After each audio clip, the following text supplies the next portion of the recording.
Ngapain beli Samsung S21 kalau ada yang satu ini?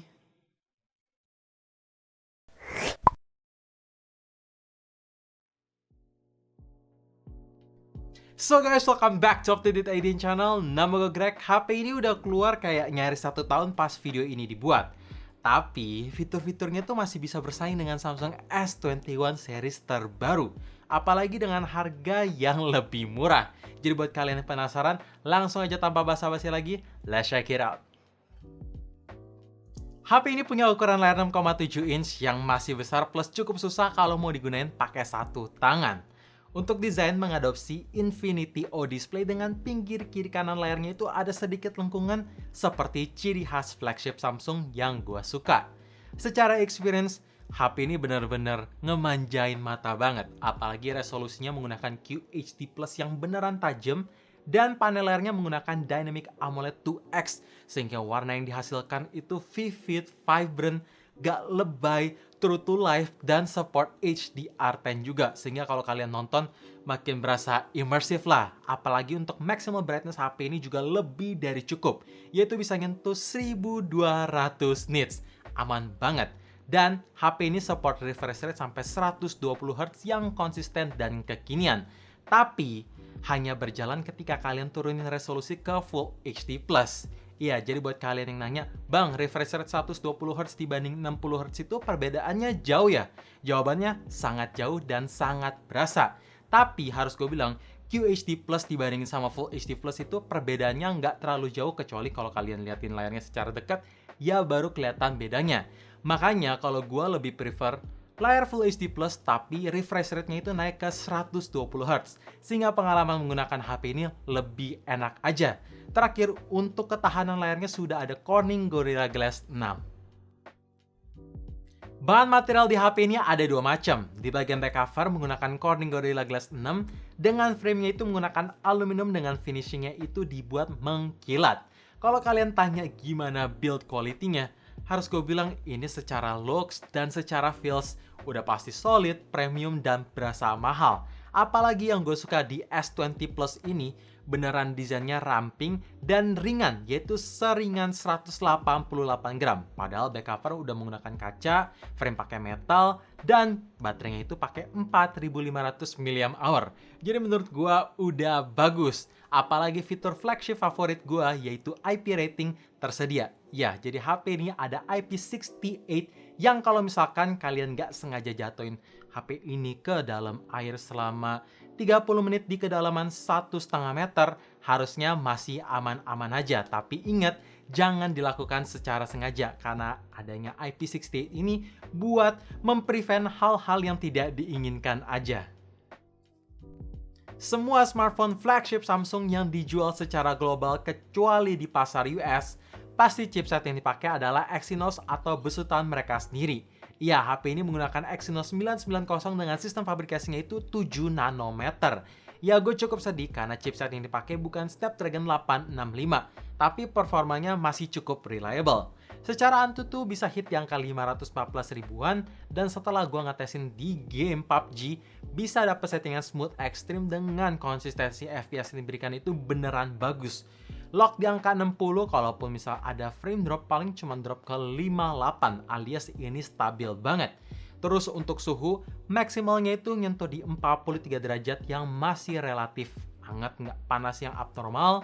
Gyroscope lancar, multitouch issue tidak ada, pokoknya udah playable. Dan game kedua yang gue coba adalah Genshin Impact. Settingan default dapat di medium, tapi gue coba push ke highest, ya masih bisa dapat sih, walaupun frame drop signifikannya itu cukup berasa ketika kalian mainin angle kamera karena ada motion blur jadi agak patah-patah atau stutter, atau ketika kalian lagi mau loncat terbang, yaitu berasa. Sisanya sih udah oke, dan suhunya pun menurut gue panasnya masih wajar, apalagi settingannya udah gue pilih paling highest, dan ini game berat, yaitu nyentuh suhu di 45 derajat aja.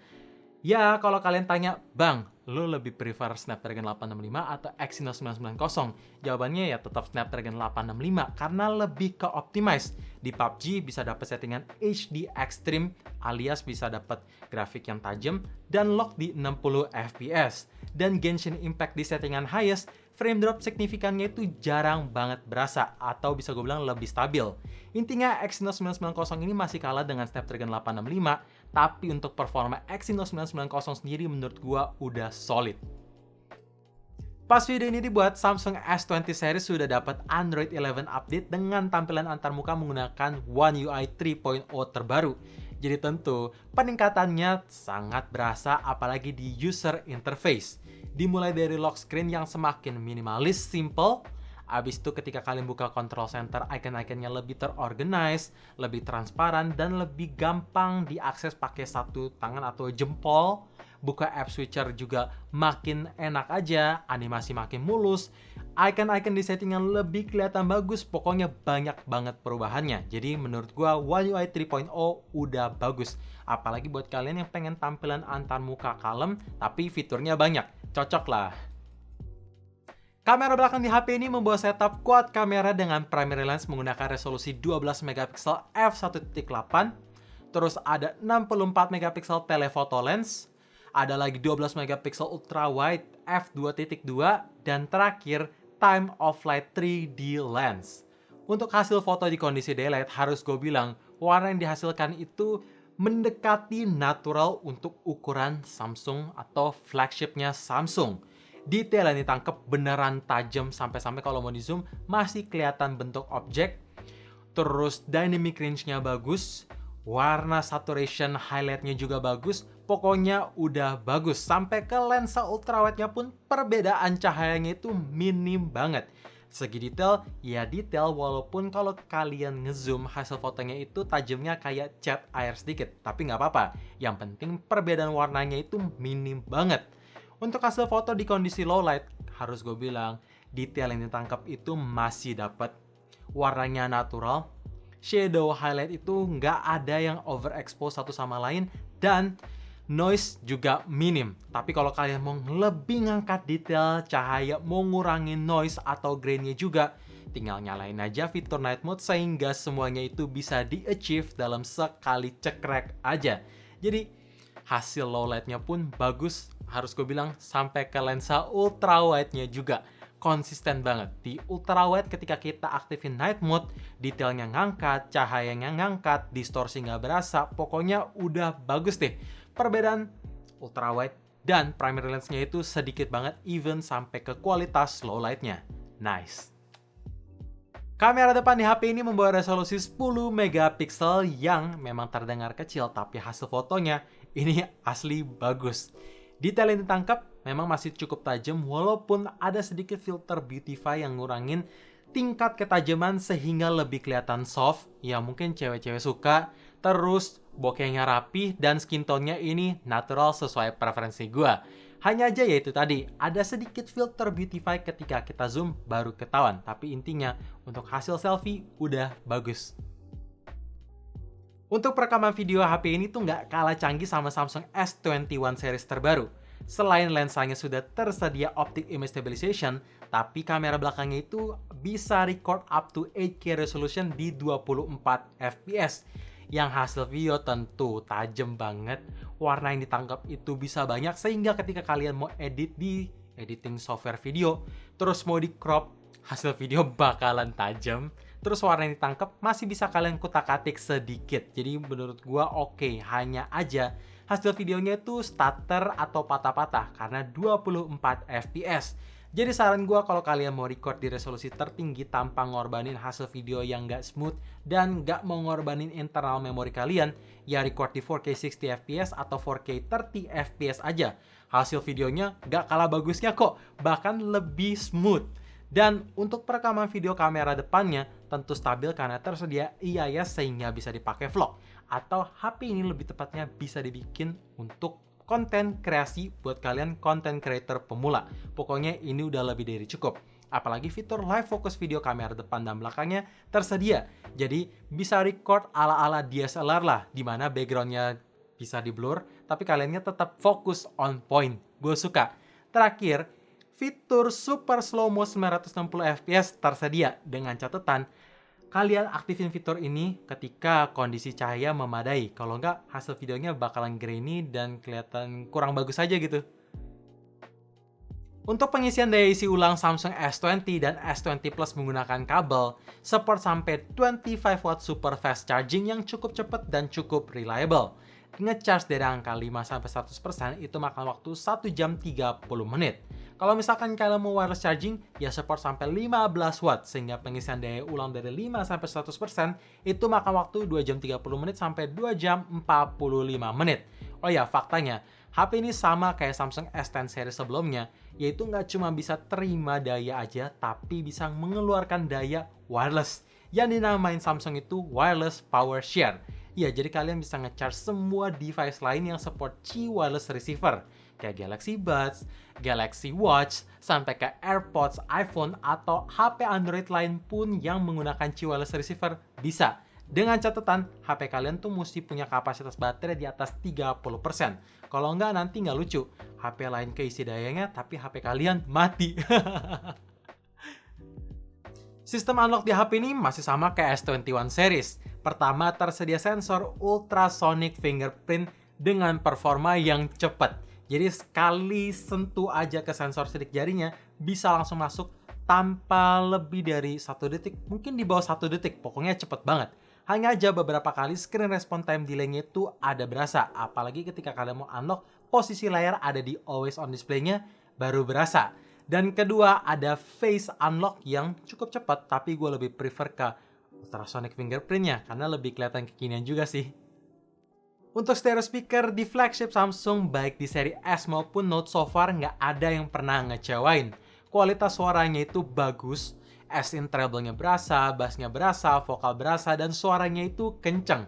Overall, ini balance. Walaupun volume di bawah atau yang speaker bagian bawah itu lebih kenceng ketimbang di bagian earpiece, tapi overall udah bagus. Langsung gua pasang live test di volume 100%. Dan nanti akan gua bandingin juga sama yang diaktifin Dolby Atmos. Jadi make sure kalian pasang earphone ataupun headset, langsung gua play.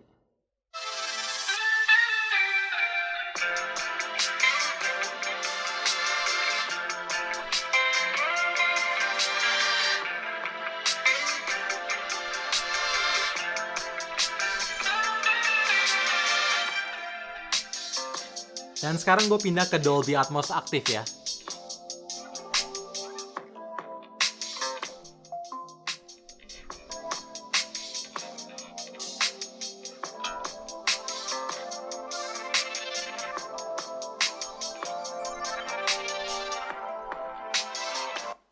Ya, jadi begitu. Dolby Atmos diaktifin ketika kalian mau pakai nonton, karena suaranya itu lebih bassnya berasa. Jadi ya itulah kualitas suaranya.